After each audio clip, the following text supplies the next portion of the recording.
International oil prices $84 के नीचे आ गई हैं। ईरान अमेरिका मुआहदा होने के करीब है। स्टॉक मार्केट पे इसका क्या असर पड़ेगा? बजट आ चुका है और स्टॉक मार्केट के हवाले से न्यूट्रल टू पॉजिटिव है। कौन से सेक्टर्स हैं जो कि बेनिफिशियल होंगे, इसके बारे में आज हम तफसील से डिस्कस करेंगे। मेरी वीडियो आखिर तक जरूर देखिएगा और अगर आपने अभी तक मेरा चैनल सब्सक्राइब नहीं किया तो काइंडली उसे सब्सक्राइब कर लीजिए।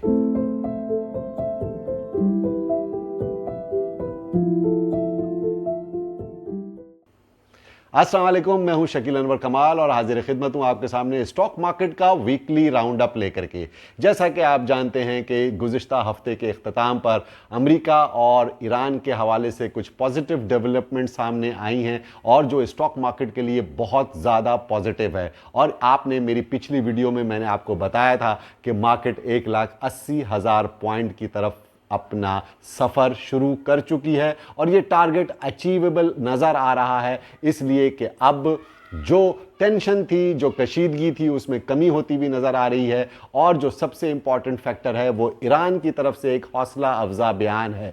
ईरान के वज़ीर ख़ारजा ने जो बयान दिया है और उसमें उन्होंने कहा है कि हम मुआहदे के इतने करीब पहले कभी ना थे। इसका मतलब ये है कि things are in a better position और इंशाअल्लाह हमें जल्द ही कोई अच्छी खबर सुनने में आएगी। इसी वजह से इंटरनेशनल ऑयल प्राइसेस के अंदर कमी देखने में आ रही है और गुज़िश्ता 2 महीने के लोएस्ट लेवल पर ऑयल आ चुका है और WTI क्रूड $84 तक आ चुका है और $86-87 पे ब्रेंट क्रूड मिल रहा है। इसका मतलब ये है कि अगर ऑयल प्राइसेस नीचे आती हैं तो स्टॉक मार्केट के लिए ये बहुत अच्छी खबर है। पाकिस्तान के अंदर इन्फ्लेशनरी प्रेशर कम होगा और साथ साथ इंटरेस्ट रेट जो कि 15 जून को मॉनेटरी पॉलिसी की मीटिंग है उसमें भी मैं समझता हूं कि कोई रद्दोबदल नहीं किया जाएगा, मज़ीद इजाफा नज़र नहीं आ रहा। बजट 12 जून को पेश किया जा चुका है। पाकिस्तान के वज़ीर ख़ज़ाना जनाब औरंगज़ेब साहब ने बजट पेश किया।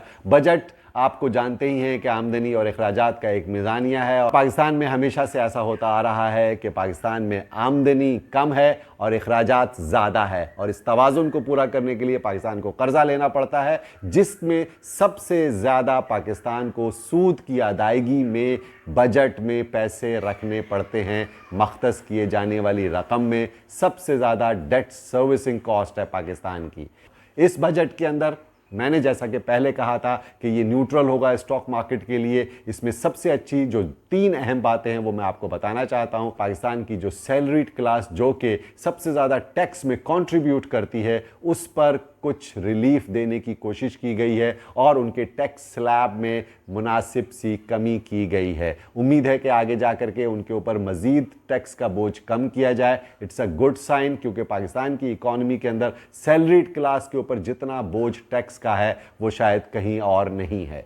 दूसरी इंपॉर्टेंट बात यह है कि जो बिग कंग्लोमरेट्स हैं, जो बड़ी कंपनीज हैं, जिनके ऊपर गुज़िश्ता 3 साल पहले सुपर टैक्स नाफिज कर दिया गया था और ये कहकर लगाया गया था कि ये 1 साल के लिए है, लेकिन अब इसमें बतदरीज कमी की जा रही है और ख़ास तौर पर 15 करोड़ से 50 करोड़ तक कमाने वाली जो सालाना कंपनियां हैं उन पर सुपर टैक्स की शरह में कमी कर दी गई है, जो कि एक बहुत अच्छा साइन है। क्योंकि स्टॉक मार्केट के अंदर जितनी बड़ी कंपनियां काम कर रही हैं वो सुपर टैक्स देना पड़ता है उनको, जिसकी वजह से उनका अर्निंग पर शेयर मामूली सा कम हो जाता है।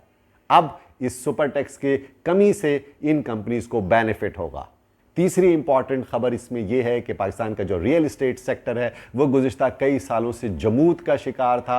रियल एस्टेट सेक्टर में ट्रांजैक्शंस के ऊपर टैक्स में कमी की गई है और ख़रीदो फरोख्त के ऊपर 50% शरह टैक्स में कमी कर दी गई है। यानी कि जो हम प्रॉपर्टी परचेज करते थे उस पर 5.5% की जो टैक्स लगता था उसको विद होल्डिंग टैक्स को 2.75% कर दिया गया है और ट्रांसफ़र ऑफ प्रॉपर्टी के ऊपर जो 2.5% टैक्स लगता था उसे 1.25% कर दिया गया है, which is a good sign. इसकी वजह से ट्रांजैक्शंस होंगी और ये जो मार्केट के अंदर एक्टिविटी शुरू होगी, जिसकी वजह से रियल एस्टेट सेक्टर में थोड़ी सी एक्टिविटी जनरेट होगी और इसकी वजह से कंस्ट्रक्शन की एक्टिविटी भी फ़रोग पाएंगी और उसकी वजह से जो एसोसिएटेड इंडस्ट्रीज़ हैं, specially cement, steel, hardwares, tiles और दीगर अप्लायंसेस की इंडस्ट्रीज़ जो मुल्हिका हैं उनको फ़ायदा होगा और उनकी एक्टिविटी जनरेट होगी और उनके रेवेन्यू में भी इजाफा मुतवक्को है। इसकी वजह से पाकिस्तान स्टॉक मार्केट के अंदर सीमेंट और स्टील के शेयर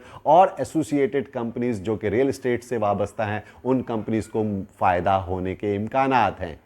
इस बजट में जो सबसे अहम बात हमने नोटिस की है कि वो फ्यूचरिस्टिक बजट नज़र आ रहा है, इस सेंस में कि दुनिया डिजिटाइजेशन की तरफ बढ़ रही है और पाकिस्तान के इस कौमी बजट के अंदर डिजिटल इकॉनमी के लिए भी काफ़ी फोकस किया गया है। चाहे वो 5G इंफ्रास्ट्रक्चर को इन्हेंस करने की बात हो, साथ साथ जो टेक कंपनीज़ हैं और जो IoT और आर्टिफिशियल इंटेलिजेंस और दीगर टेक्नोलॉजी में काम कर रही हैं, उन्हें जो कंसेशन दिया हुआ था उसको 2029 तक टैक्स कंसेशन में उसको एक्सटेंड कर दिया गया है, which is a good for tech companies. और पाकिस्तान स्टॉक मार्केट के अंदर जो टेक कंपनीज हैं वो डेफिनेटली इसका फ़ायदा उठाएंगी। Last but not the least, याद रखिए कि पाकिस्तान के कौमी बजट के अंदर इस दफ़ा 1 ट्रिलियन रुपीस से ज़ायद PSDP एलोकेशन की गई है, जिसकी वजह से तरक्याती कामों में इजाफा होगा। लेकिन सूबों के तरक्याती बजट में कमी की गई है और पाकिस्तान के सबसे बड़े सूबे पंजाब के तरक्याती बजट में जो कमी हुई है इसकी वजह से सबसे ज़्यादा जो एक्टिविटी कंस्ट्रक्शन की और डेवलपमेंट की पंजाब में होती थी वो थोड़ी सी कमी नज़र आएगी और उसका इफ़ेक्ट भी हमें नज़र आएगा।